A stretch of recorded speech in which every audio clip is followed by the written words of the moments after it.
দেড়গ্রাম থেকে আজকে আপনাদের জন্য একদম এক্সক্লুসিভ ডিজাইনের নতুনত্ব কিছু জেন্টস রিং এর কালেকশন নিয়ে চলে এসেছি। প্রত্যেকটা রিং এর কভারেজ দেখে নিতে পারেন, এতটা আঙুল ভরা ডিজাইনের মধ্যে চলে আসছে 22 ক্যারেট এইচওআইডি হলমার্ক গোল্ডে। এরকম এক্সক্লুসিভ কালেকশন নিতে হলে চলে আসুন আমাদের সব পার্বতী জুয়েলার্স, কাঁচরাপাড়া গান্ধী মোড়, একদম ফুড প্লাজার পাশে।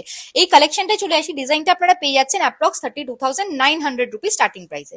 এই ডিজাইনটাই চলে আসি স্বস্তিক প্যাটার্নের উপর চলে আসছে, মাত্র 3.5 গ্রাম স্টার্টিং ওয়েটে পেয়ে যাচ্ছেন আপনারা। এই কালেকশনটা দেখে নিতে পারেন, এতটা ইউনিক প্যাটার্নের উপর চলে আসছে, প্রাইস আসছে অ্যাপ্রক্স 30,150 রুপিস। এই ডিজাইনটাই চলে আসি বরফি প্যাটার্নের উপর, কতটা ইউনিক কালেকশন হয়ে যাচ্ছে দেখে নিন আপনারা। প্রাইস চলে আসছে অ্যাপ্রক্স 56,200 রুপিস। এই ডিজাইনটা দেখে নিতে পারেন, মাত্র 1.6 গ্রামসে এতটা এক্সক্লুসিভ ডিজাইনে এরকম একটা জেন্টস রিং এর কালেকশন পেয়ে যাচ্ছেন আপনারা। স্ক্রিনশট নিয়ে বুকিং নাম্বারে কন্ট্যাক্ট করে নিতে পারেন, সব ডিটেলস আপনারা পেয়ে যাবেন। এই কালেকশনটাই চলে আসি, কতটা কভারেজের উপর চলে আসছে দেখুন, মাত্র 3.2 গ্রাম স্টার্টিং ওয়েটে পেয়ে যাচ্ছেন। এই ডিজাইনটাই চলে আসি, প্রাইস চলে আসছে অ্যাপ্রক্স 32,300 রুপিস। এই কালেকশনটা দেখে নিতে পারেন আপনারা, প্রাইস চলে আসছে অ্যাপ্রক্স 54,600 রুপিস।